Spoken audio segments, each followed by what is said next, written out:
Hey guys, welcome back to my channel. Today I'm going to do a reading on the new moon in Libra, the solar eclipse in Libra, that is happening on October 2nd, 2024.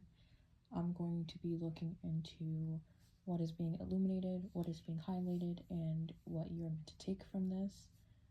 The difference between what's being illuminated and what's being highlighted is illuminated are things that, or things that you are unaware of or that you did not see. Things that are being highlighted are things that you are already somewhat aware of or already did see, but it's being shown to you through a different lens or perspective. I'm going to go ahead and shuffle off camera, then flip the cards over with you guys and read it for you. Okay, to start, for transparency, this card did flip up in front of me, but like all the other cards, I did not even get to see, so like they literally landed flat because I asked for them to. So we're gonna discover this together. So what's being illuminated? Oh wow. We have Night Song, Hidden Talents. Wow. And we have Zombie Control. I'm also gonna go ahead and do the bottom of the deck. And I did see the bottom of the deck of that one and of the Rider-Waite. Okay, so already, I'm picking up on, because it's really giving shadow aspects. I'm really picking up on already like some type of like control issues that are being actually released, or more so transmuted. There's this sense of feeling very defeated, feeling very powerless, but what's being illuminated is your ability to transform those feelings and that energy into something, I hate using this word, but like productive, for lack of a better word. Really, you're transmuting it into empowerment. That's like a better word for me. You're transmuting this powerlessness into empowerment. So, for example, if something didn't go your way, instead of remaining stuck in that feeling of, oh, this didn't go my way, and not to say that you need to disregard those emotions, like allow yourself to feel and sit in those emotions, but don't allow yourself to stay stuck in them for longer than you need to, right? It's this sense of, it's almost like this aha moment, or like a switch flipping like in your brain, where you recognize the power that you have because of like whatever skills or assets, or there's just like this blockage almost that's like being removed from like your peripheral. Like you weren't able to truly acknowledge something that you're able to offer, that you're able to have, or an opportunity that you can take, but maybe you needed to ask for it first. Maybe you needed to ask the right person, and you know the right person, but you just for whatever reason didn't think to ask them. It's very interesting.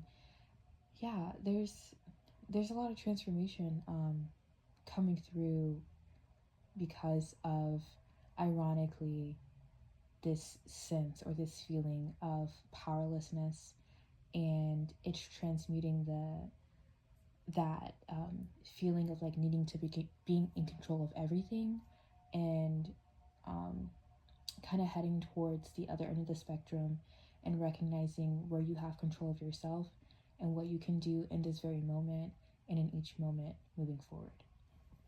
So what's being highlighted for you? We have the Knave of Swords, the Ace of Swords in reverse. Ooh, the Tower. Okay, and the bottom of the deck, Three of Wands. Three of Wands is also like communication and action and like collaboration. Three of Wands to me is giving like community effort. So there could have been something that you were, again, trying to go out alone, and maybe you just needed to ask for help. Maybe you just needed to remember that you can ask for help, or maybe you just needed to learn discernment and knowing who the right people to ask for help is, because maybe you had unreliable people in your life before, and so even if you did ask for help, it's not like anybody showed up, and so it may have, what's the word? It kind of, what's the word? Dismayed? I don't know why that's the word that's coming in my head. I don't even remember what that means right now. I don't even remember what that word means right now. Dismayed. Let me look it up for a second. So dismay means to cause someone to feel consternation or distress. If you don't know what consternation means feelings of anxiety or dismay, typically at something unexpected. So, all right, so I don't know, kind of that example I was giving about the unreliable thing, which that's so real, because everybody has trouble asking for help in this society, honestly, the way that we've been socialized. And a lot of people have been taught to also not show up or not to care about other people. But there's this kind of shift that's not only happening for you guys on a personal level, but it seems to be like on a collective level, where there are truly going to be more opportunities and more people that you will be connected to, that you'll be able to collaborate with, or that you can ask for help from, or whatever the case may be for you. Okay, I really want to get into this, the main cards, Knave of Swords, the Ace of Swords in reverse, and the Tower. Because the Ace of Swords in reverse, the Ace of Swords upright is like truth and clarity. Ace of Swords in reverse is almost like, I want to say confusion, but really what's coming up is lies. So I don't know if there was, oh, that's tea, actually. I'm sorry. Because I'm remembering that this line is about what's being highlighted. So these are things that you already know, or are already somewhat aware of. So, oh my god, this is tea. So the Ace of Swords in reverse is honestly given to me like some kind of lies being told or being like said or had or whatever. And now you're like, for whatever reason, you're getting like clarity on like how deep the lies go, or how deep whatever this like facade or illusion goes.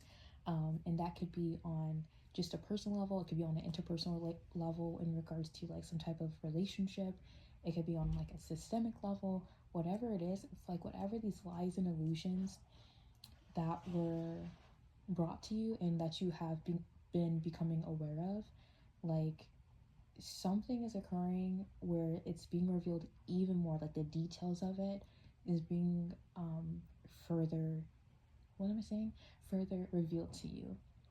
And that's tea. I love a little tea every now and then. And the Knave of Swords, I'm gonna read this from the book actually. What stuff they got on here? Spy, observer, intelligence, vigilance, examination, indiscretion, surprise, the unknown, unseen, unexpected, stealth, cunning, outspoken, sometimes at cost, but skillful at handling controversy. The unknown and the unseen and the unexpected is really popping out to me, especially because I was talking about a feeling of dismay, or consternation, which was basically talking about like feelings of anxiety because of something unexpected. Okay, so what I'm actually getting is, because it feels a little bit like it's tied in with the Ace of Swords in reverse, but it also feels like its own separate thing, and I feel like it relates to what was being illuminated. The example I was giving was like, you know, your skill sets or whatever things you have to offer. So what's being like highlighted as well is like there's certain gifts, let's say, that you have. It could be artistic gifts, it could just be like spiritual, intuitive gifts, it could be like, I don't know, like an inheritance from a dead relative or something that you know you're gonna have.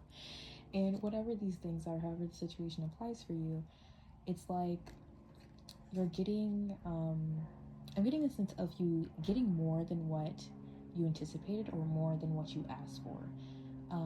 Yes, because we were just talking about asking things from the right people and discerning that. And so however the situation applies, you're getting more than what you asked for in a very positive way. And I'm also getting, you know, in regards to the example with like skill sets or whatever these skills or gifts are, um, that you may have been already like somewhat aware of, you're actually able to use them in more ways than you were able to recognize previously. So that's what's being highlighted for you. So I decided to look at the book, and the first sentence that they use to describe the tower is House of God, which just feels so powerful and intense. And as I was reading over the words that they use for the tower card in this deck, I'm really picking up on this energy of somebody getting their justice. So again, oof, okay, multiple things. So tying back to like certain lies or illusions of things, fallacies or whatever like that being exposed, and getting to see more of the details and the roots of it. Um, for whatever, like when you see things, you cannot unsee them. And so, from you and from others, seeing whatever this is that's being exposed very, very, very deeply, it completely changes um, the realm that you live in and your future and everybody's future moving forward. That's really powerful. It feels really deep and it feels really intense. um, like in a positive way. Like it's like a change that has been bubbling, like just waiting to burst from the surface because, you know, what's hidden must come to the light kind of vibe. And so this is just like the things coming to the light. The other thing that I'm picking up on in regards to some of the other examples in connection to the Knave of Swords, um, any like limiting mindsets that you may have been living in or putting into your reality, um, you're not going to be living in that anymore. Like that is being brought down, that's being broken down. And typically, a tower or like, you know, realizing that your beliefs are fake or like they don't, like that they limit you and that they actually aren't helping you can sometimes be very overwhelming. Um, but I am feeling like this larger sense of this kind of like greatness bursting from this or emerging from this. Um, it's gonna, the word destiny is coming to mind, so you could be like actualizing your destiny. And destiny is like what the path that you choose to take. So even if you don't know exactly what that path looks like, it's just like this sense of like self assuredness of um, I'm going to be actualizing my destiny now. Nobody else is going to tell me how to live my life. Um, or, you know, for some of y'all, if you have limiting beliefs around your skill sets or what you could offer and what you could give or whatever, you know, your gifts are and stuff like that, you're like, actually, I can use my gifts for so many expansive things that's going to help myself and the people in the world around me. Um, so like, yes, it's a little bit like overwhelming because it's a lot of intense energy, but it's like a lot of intense energy in like a really, really great, remarkable way, which is so beautiful. Like, it's like you got to catch your breath a little bit. It's like when you ride a roller coaster and you're like at the top and your heart sinks and you're about to go down, and then you go on that ride when you're like, yep, I'm fucking going for the ride.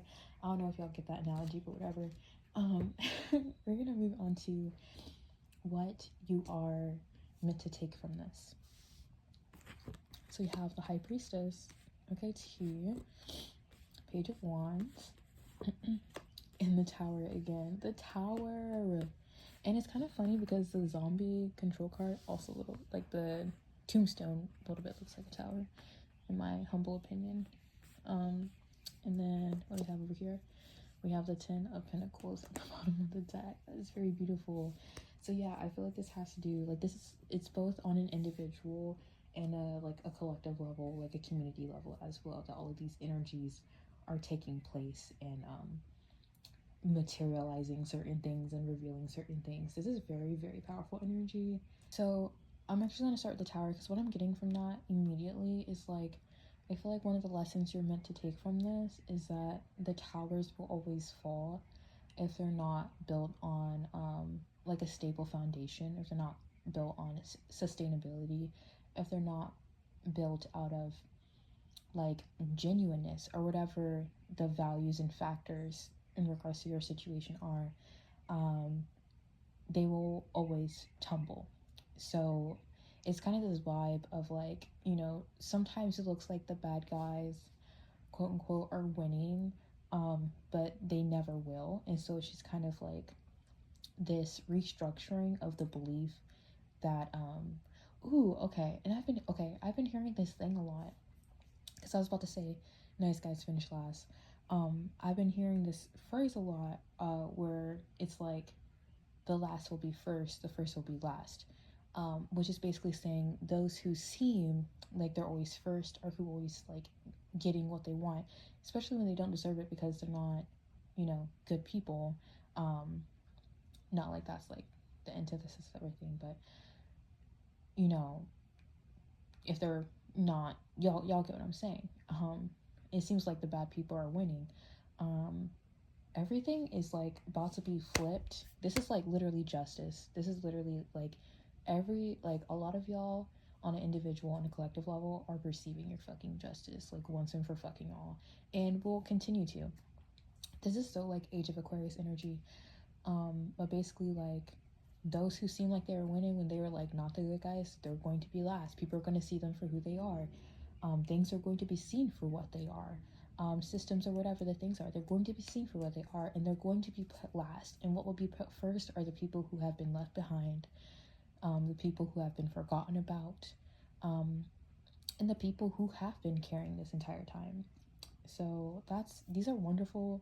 I love a good tower moment. These are such great tower moments. So that's one of the lessons you're learning. Um, Good will always win, essentially. And then we have the High Priestess and the Page of Wands. I feel like this is just a reminder and also a lesson in trusting yourself, trusting your intuition. I was just talking about how I feel like some of y'all are going to be basically reclaiming your destiny or just stepping your foot on a path where you're like, this, I'm choosing a path that's destined for me. I'm choosing my own destiny, whatever. And it's just like this sense of a whole nother layer of internal trust. Wow. And almost like faith renewed. Oh my gosh. Yeah, it feels like faith renewed as well. Whether it's like faith in humanity, faith in yourself, faith in the world, whatever it is. Faith in the truth. That's a very powerful one.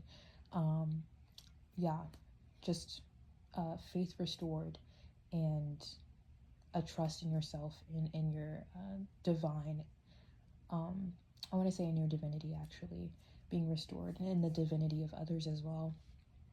And then we have the Page of Wands. And the Page of Wands is really just about the path, it's about the journey. And I feel like the lesson you're meant to take from this and from all the things that are going to come out for y'all during this solar eclipse in Libra. Oh, I'm also okay. So no wonder why, because Libra is such like justice and fairness and all of that stuff. So the scales are really rebalancing. But yeah, just a reminder to trust in the journey and to know that it is about the journey and like not the destination. I know that's like stereotypical or whatever. Sorry about that, y'all. And with the Ten of Pentacles, I feel like y'all are going to be finding yourself in the reality where you begin to have all of your needs met, or at least most of them, and just being able to expand and explore in the ways that you've been waiting and seeking and working for this entire time. Anyway, that's your reading for the new moon in Libra, the solar eclipse in Libra. Hope y'all have a fantastic day, week, and month. Happy October. And make sure to check out the links that I have down below.